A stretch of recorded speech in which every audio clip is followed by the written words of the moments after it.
Hello guys, so welcome to another video of Michael Chung Racing.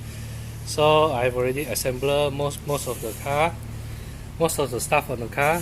I've added one bracket for the throttle body so that this part will not be hitting the top part. I don't want to cut this part so that it will lose rigidity and it will become flimsy. So done the intercooler pipes with blow valve. Right, can you see this one is the water piping? Added this extra water will go to this reservoir. Right, can you see from here? This one is the outlet, this one is the inlet. Alright, so these two pipes, okay, can you see? Okay, this one outlet, this one go to that side. So this one is coming from the radiator, come back to here.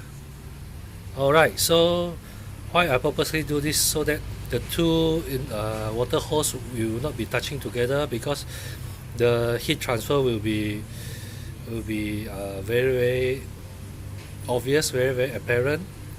It will be very easy for the heat to transfer from the hot side to the cold side, so making it inefficient.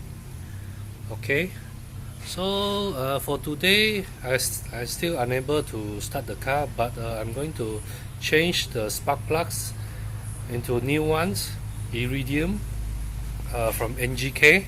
Alright, this one I definitely recommend, because these are very consistent and they are very reliable. They can last quite long. And remember to check the gap. The gap must be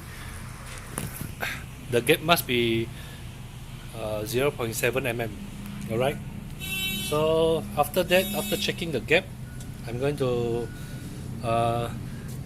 remove all the ignition coil. This ignition coil is from 2JZ GE. Remove all the ignition coil. This one runs waste spark. If you can see, this one 1 and 6 are connected together, 2, 5 together, and 3, 4 together. Alright, so after that, I'm going to let you guys know what's the update. And I'm going to change the dwell time for the spark plug too. Alright, I'm going to fiddle with it and see what happens. I'm not going to go too high, too crazy. If not, the ignition coil may spoil. Alright, so let you know later.